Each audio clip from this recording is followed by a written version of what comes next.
All right, guys, so let's just start off basic review of cell stuff. Prokaryotic cells. The only ones on Earth are bacteria. But they were thought to be the first living things, right? What's another word we might use for those first bacteria? Protobionts. What was the theory that tried to explain how they came to be? Operon's hypothesis, right? But the word means before the nucleus, because they don't really have one. They have DNA, but it's just what? It's a single loop of DNA, and it's just kind of floating out there. It's not what? It's not in a membrane. It's not enclosed.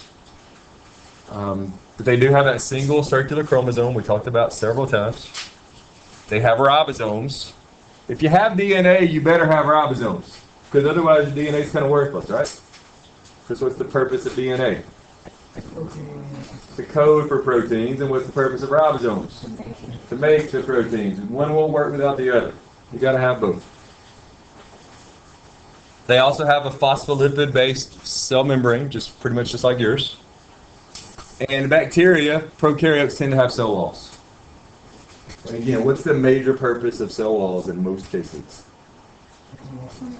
Protect them from water. Not keep the water out, because they don't do that. Keep the cell from what? Bursting when it takes in too much water. Helping it to deal with what kind of pressure? What's the word we might use there? Turgor. So we know eukaryotic means having a true nucleus, meaning that your DNA is enclosed in a membrane separated from the rest of the cell. It usually has several chromosomes that are not circles. We say they're linear. They're not really straight lines, though. Obviously, all cells have a membrane, a phospholipid bilayer. Eukaryotes also have membrane-bound organelles. Which lets them what? Specialize. It lets them divide up the work. Each organelle takes on a function, and they become specialized. So they divide up the labor, they specialize, and therefore they become more efficient. And examples include every living thing on Earth except what? Except bacteria. And in terms of size, how do they tend to compare to bacterial cells? Way bigger. Okay. Eukaryotic cells are way bigger than prokaryotic cells in general. All right, we talked a lot about surface area to volume ratio. We did that whole lab with the little pieces of gelatin, right? You guys remember that lab? Where you took the little pink pieces of gelatin and we had cubes. And why was the gelatin pink? What made it be pink?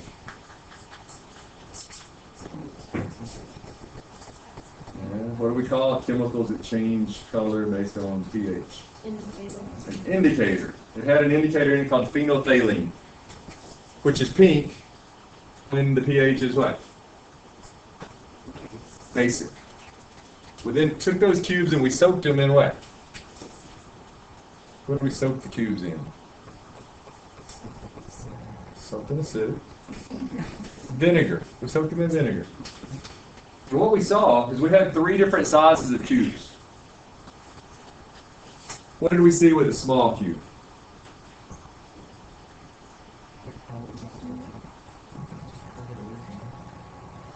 That's the question. It held water. Are you guys going to agree with that? What happened with the small cubes compared to the bigger cubes when we soaked them in the vinegar? Yeah, the small ones pretty much got clear all the way through. But the bigger ones, a big part of them stayed what?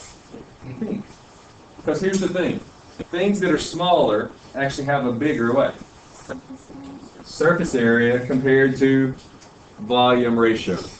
As things grow, that ratio shrinks. So big cells have a small surface area to volume ratio. Small cells have a big surface area to volume ratio. And so which kind of cells are more efficient at doing osmosis and diffusion? Small. And that's the main reason cells have to be small. Because if they get too big, they can't get enough what? Where? And nutrients to the center, oxygen to the center, waste out.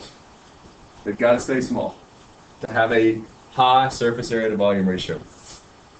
Let's kind of get off track for a second and tie it into what we're doing in class right now. The whole cell respiration thing. Let's say we had a mouse and an elephant.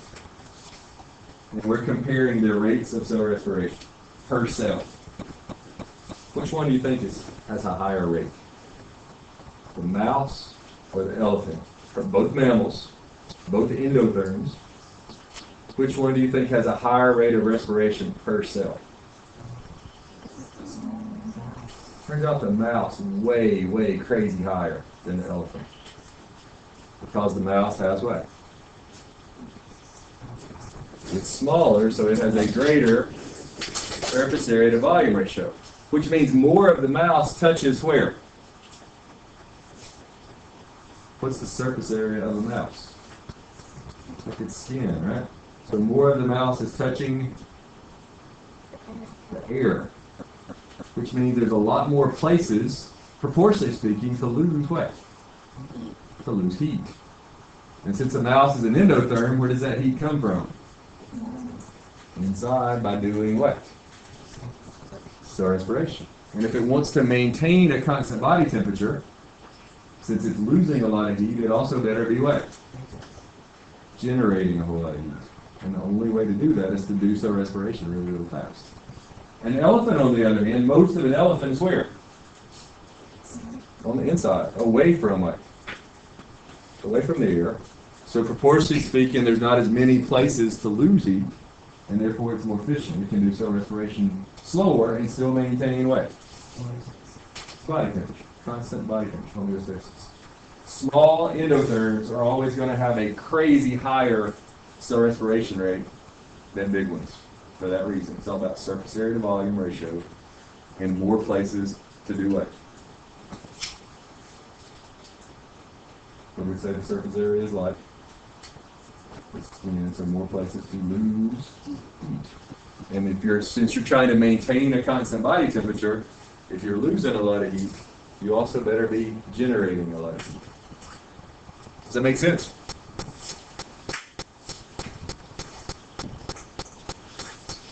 All right, we talked over and over again about the plasma membrane, so I'm not going to spend too much time looking at it. Let's look at it a little closer. This is called the fluid mosaic model. We know most of the cell membrane is made out of what? Phospholipids. And why do they form those crazy bilayers like that? Yeah, there's a polar side and a non-polar side. Which is which? The heads are polar, and therefore they're always oriented toward the water, which is inside and outside the cell. And the fatty acid tails, mostly just carbon chains, they're non-polar, and they're on the inside, away from the water. I might say they're hydrophobic. Because a phospholipid has two ends that are different like that, what's the word for it we used to describe it? Amphipathic. Meaning that it's got a polar side and a not polar side. Amphipathic. Even though most of the cell membrane is made out of these phospholipids, everything in blue up here is what? Protein. And they're embedded in that membrane in a certain spot, with a certain function, in a certain order. But before we do that, before we talk too much about proteins, what kinds of things can go through this phospholipid bilayer really easily? Small and what? Not charged, non-polar things. Like what? We've been talking about when we're talking about cell signaling. What can go through there really easy? Steroids, because they're what? They're lipids, which are non-polar. They can go straight through and have intracellular receptors. Whereas something like a protein is big and what? Charged. It bumps into this, what happens? It just bounces off. It can't get through. Let's go back to these proteins for a second, though. Several kinds of proteins we want to mention. This one might be a good example of a channel protein. What kind of processes happen through a channel protein? Facilitated diffusion, which moves what kinds of things? Large or ions, larger charged things, and it moves them which way?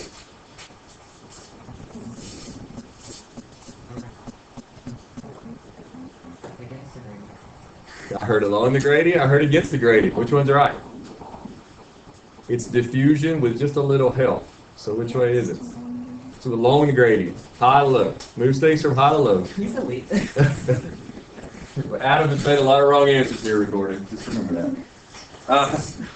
It's moving things from high to low. So is it a passive or an active deal? Passive. What provides the energy to make passive things happen? Just environmental heat. Heat in the environment. Because heat, hotter means what? Things are moving more. So that's facilitated diffusion. Now I don't see a good picture of one on here, but occasionally we'll just say this is one. Let's say that is a carrier protein. We'll try again here, Adam. What do carrier proteins do? They carry things, and they carry them which way? They carry them against the gradient. And what do we call that kind of movement? Active transport. Active transport. What's the most famous example of that in your body? The sodium and potassium pump, which is important where? Nerves. Your nerves. Pumping potassiums into your cells, your nerve cells, your neurons. Sodium's out. It's one of the most important processes in terms of using energy in your body. Carrier proteins. They pump things against the gradient. They have to use energy. Now we've also got receptors. This might be an example of a receptor. And we know receptors receive what? Signals. Hormones, pheromones, any kind of other signal that happens in your body. This would be what kind of receptor? Because of where it's at. This would be extracellular, right? Outside the cell, sticks out the outside. What kinds of hormones usually bind to those? Hormones made out of what? Proteins or amino acids, things that are big in charge. And remember that the hormone and the receptor, they have to fit together sort of like what? Lock and key.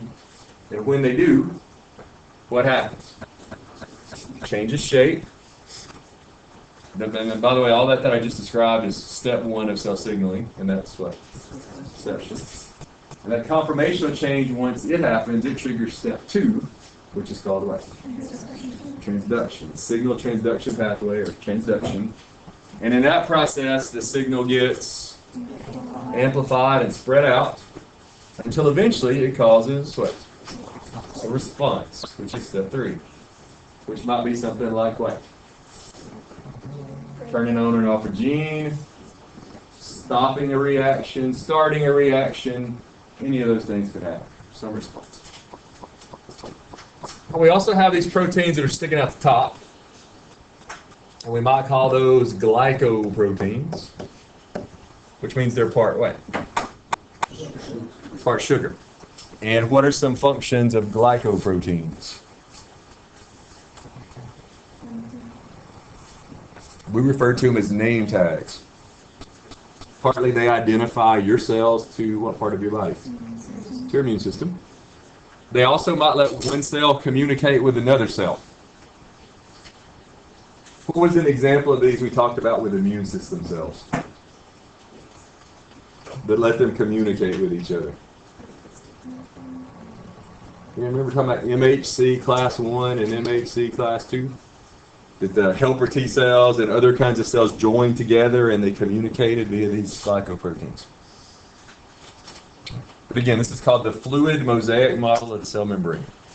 The phospholipids are kind of liquidy, they can move, and the mosaic part refers to all the proteins that are just sort of jammed in there everywhere.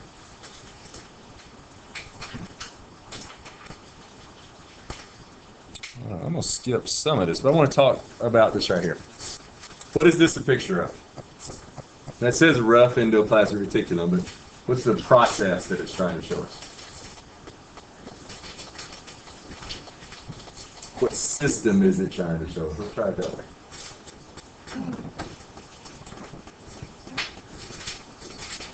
This is an important idea. The endo what?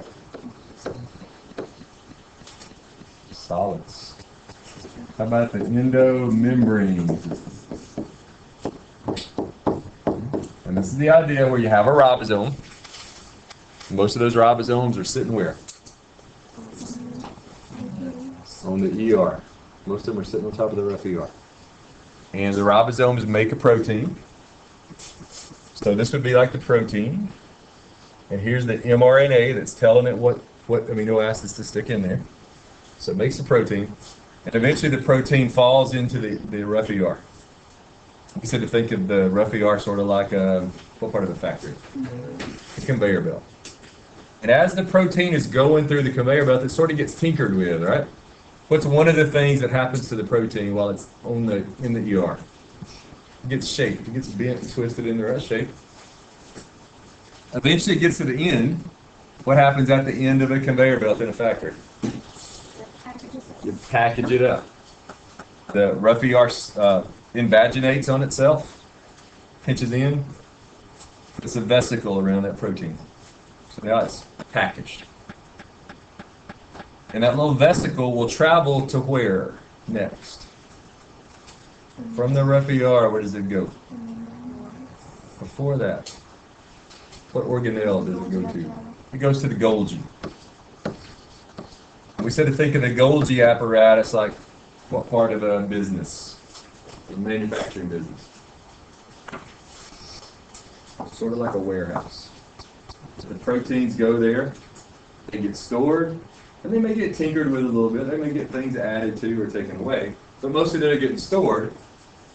And eventually what's going to happen from the warehouse? They're going to get shipped to wherever they're supposed to go. So what will happen from the Golgi is that the vesicle will break away from the Golgi. Where's the Golgi always located at? Right next to the membrane. So what will happen, here's the Golgi apparatus. Those vesicles will break off and eventually they'll bump into the membrane. What's the vesicle made out of? Phospholipids. When phospholipid bumps into phospholipid, what happens? They become part of each other. They join. But what happens to the thing inside the phospholipid vesicle? It gets pushed out. And what's the word for that? The process of a cell pushing something out. I heard two things, both are right. One of them is secretion. That's true. We also might call it cytosis. So ribosomes that are sitting on top of a rough ER make things that will ultimately end up where? Out of the cell. The other ribosomes, where are some other ribosomes at? Just floating out there in the cell membrane, the cytoplasm, right? They make proteins that do what? Stay in the cell and make it. But that whole process, from ribosome through exocytosis, that's called what? The endomembrane system. And it's the way our cells make proteins and then ship them out to wherever they need to go. Endomembrane. And there it is again. It's kind of the pathway.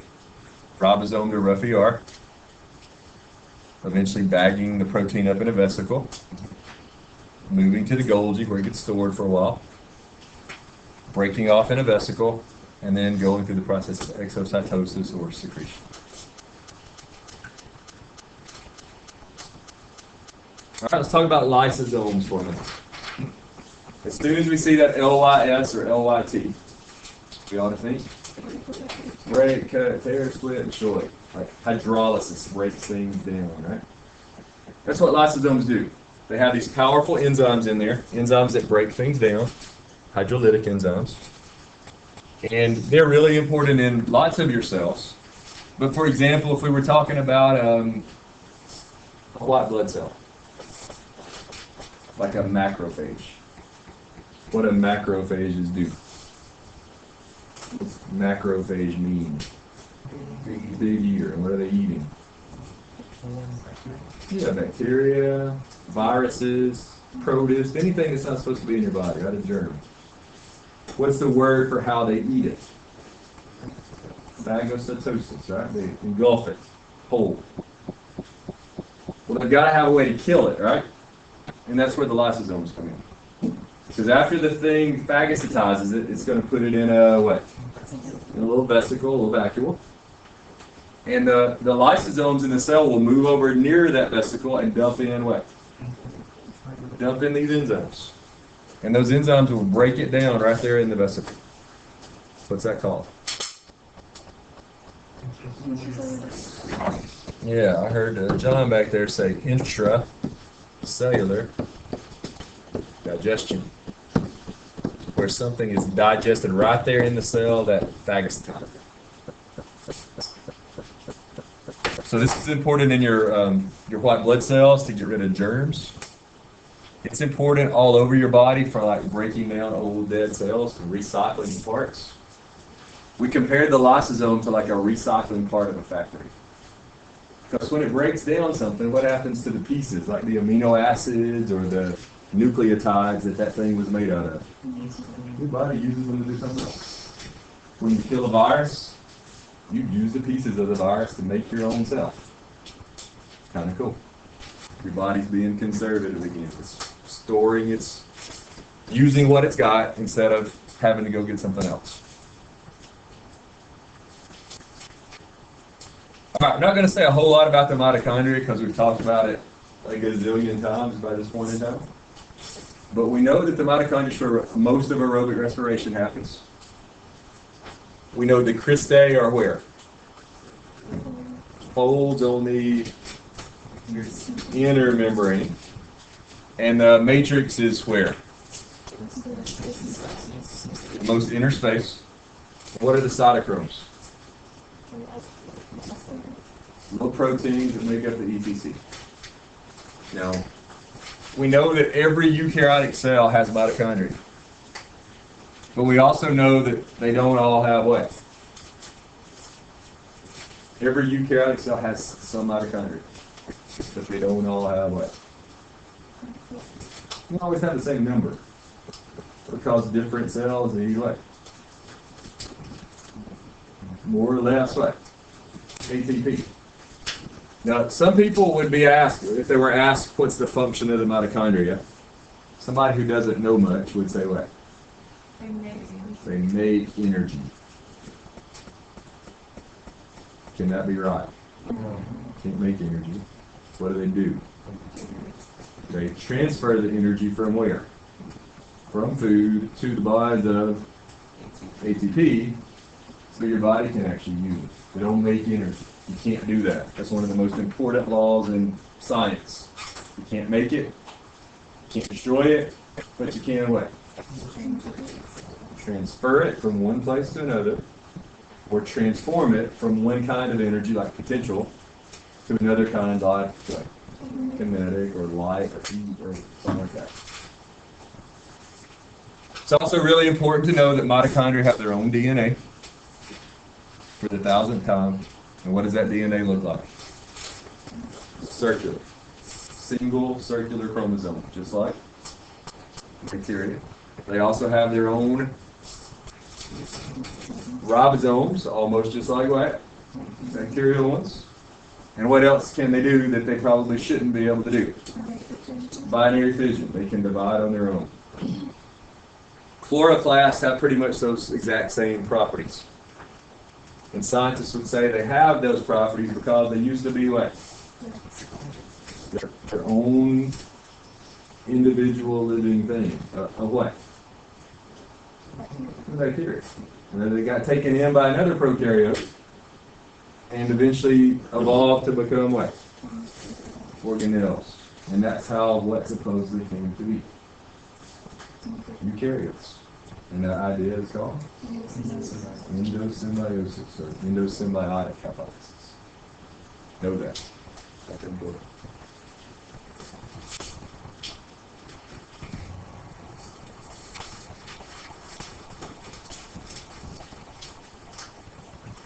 Sixty much about that.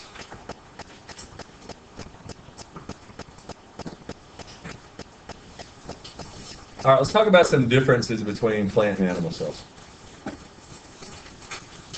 if we just look at the pieces, they're really a lot alike. Plant and animal cells are. They both share the fact that they're both eukaryotic, which means they have an enclosed nucleus and they have enclosed organelles. Both of those. They both have a phospholipid bilayer, cell membrane, very similar to each other. And we can talk about a few differences. Plants have a cell wall made mostly out of cellulose. What kind of chemical is cellulose? Say again? Keep going. No, you're on the right track. What kind of sugar? It's a polysaccharide. It's a big one, made out of what connected over and over and over and over and over and over and over again? Glucose. In a way that's very hard to what? Break, digest. So it's strong. Of course, animal cells don't have a wall. Plants have a really big vacuole in the middle so that they can build up what? Turn pressure. And that provides what for the plant? Support, sturdiness, because it pushes on that wall and makes it stand up. And that vacuole can also store things like waste and starches and things like that. It can store stuff. We don't have that big old water vacuole in the middle, but we do have vacuoles. We have vacuoles to store water and food and toxins and all kinds of stuff. Obviously, the plants have chloroplast, which allow them to do photosynthesis. We don't. We haven't talked much about centrioles. We'll do that when we get to mitosis. But notice plants don't have them and animals do. What are centrioles involved in? What process? I'm just told you. Mitosis, cell division. And they're sort of the anchors for what structure that's really important during mitosis? What? The spindle fibers. The things that are kind of like little ropes that pull around what? The chromosome, the DNA. Well, I see they act like anchors. Why would a plant not really need an anchor? What do they got that they don't really need an anchor for? Our animal cells are kind of like jelly, right? They're real fluid. You don't really have anything sturdy to anchor to. But if you're a plant cell, what do you got already there that you can anchor to? It's got the wall. So that becomes sort of the anchor for those spindle fibers. So they don't really need centrioles.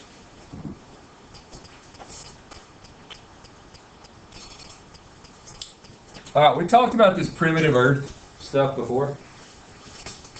A couple of things that we want to make sure we know here. The atmosphere of the Earth supposedly started out with little to no what? Little to no oxygen and lots of what? Methane, ammonia, maybe some CO2. And that supposedly over time, these chemicals in the atmosphere reacted with each other. Maybe with a little help from what? Lightning, UV, to make what? Basic organic molecules, like amino acids, nucleotides. And supposedly these deposited where? In the oceans. And what do we call that organic water? Soup. And somehow, this is the big jump, somehow those organic molecules got together and made what? Life. And that's Operan's hypothesis. We'll come back to that in a minute. But another thing to know is scientists think that RNA was the first genetic material that evolved. What things today only have RNA? Which virus? Yeah, the retroviruses. And what's not so good about retroviruses? Yeah, RNA mutates a lot because it's single-stranded. When it's trying to do reverse transcription, which is going RNA to DNA, it mutates. That's okay for viruses. But if you're a human and your genetic material is constantly mutating, what are the two most common outcomes of mutations? Cancer or death of the cell that has the mutation. Are either one of those things that you want if you intend to live a long life? Probably not. So, even though RNA supposedly came first, something developed the ability to have DNA, and what happened to that something? it passed on its genes way more often than the RNA things did, and it essentially took over the world. That's an example of what? Natural selection. That if something comes along with a better trait, it's better adapted to the environment, it does what? What does natural selection come down to? Who has the most babies? If you've got a DNA-based organism and an RNA-based organism, and the DNA-based organism is better for that particular place, it's going to have a whole lot of babies faster. And what happens to the DNA compared to the RNA? The DNA becomes more common, the RNA becomes less common, and that's the way evolution works, natural selection.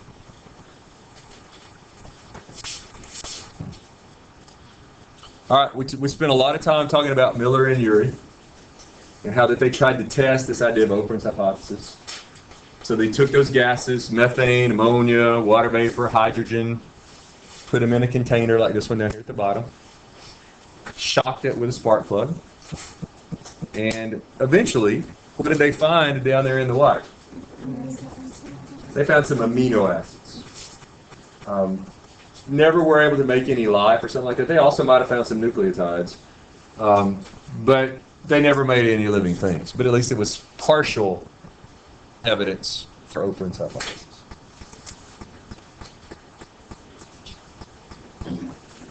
All right, any questions on the cell stuff? Let's talk about 5 minutes or so about transport.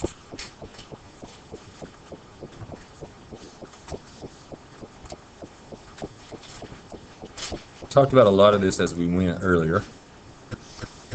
A little bit about simple diffusion. Simple diffusion moves things from high to low concentration. And we could say it moves it with or down the gradient, which means it's going which way. With or down the gradient means what? From what to what? High to low. High concentration to low concentration. And it's passive.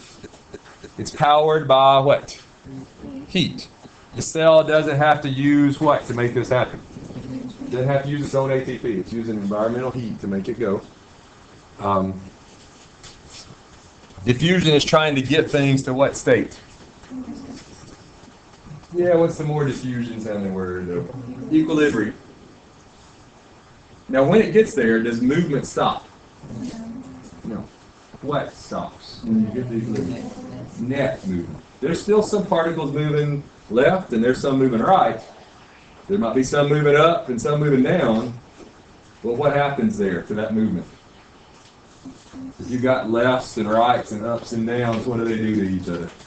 They cancel each other out so that there's pretty much zero net movement. Remember some things that affect how fast diffusion happens? The size of the gradient.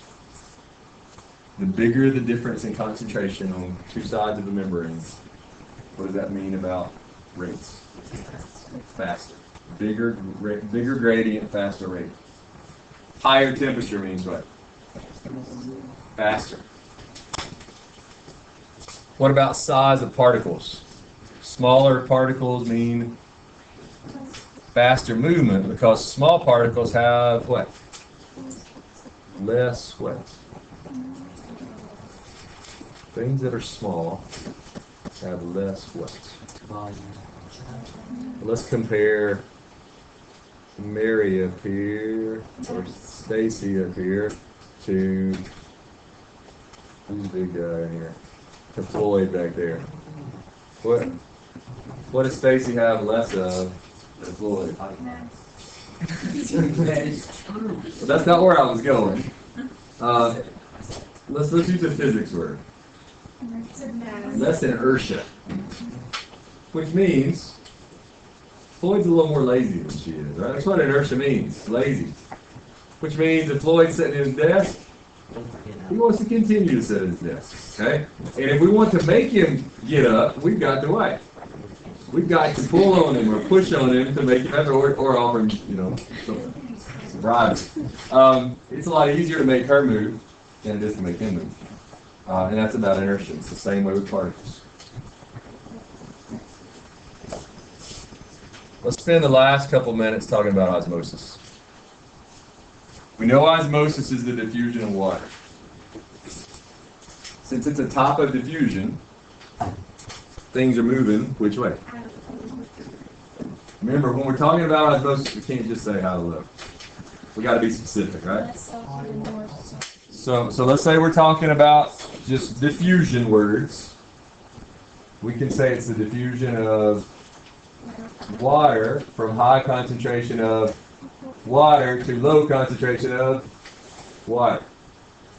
That's one way to think about it. That's the most basic definition of osmosis. But a lot of times we talk about it in terms of what's in the water. And things that dissolve in water are called solutes. How's it going? I got it. Oh, go ahead. That's okay. Go ahead. It came up that door. You're not gonna bother us. Keep going. And if we talk about it in terms of solutes, where does water want to be? It wants to be where there's the most solutes. So when we talk about osmosis, water moves from areas of low solute to areas of high solute. Always. So you got to be specific when you're talking about osmosis. We also might talk about it in terms of these words. What's hypotonic mean? Yeah, less solute than what you're comparing it to. Hyper means more solute than what you're comparing it to. And isotonic means just the same. So we might also define osmosis as this. Movement of water from hypo to hypertonic. And the last thing that I want to mention is this whole water potential deal.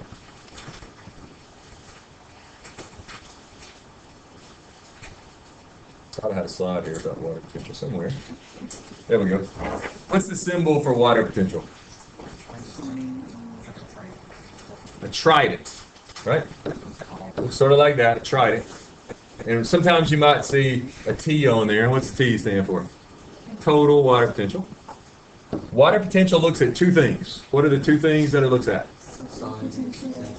Yep, solute and pressure. So you might see it written like this. In terms of water potential, how does water move? High water potential to low water potential. Think of a quick example here.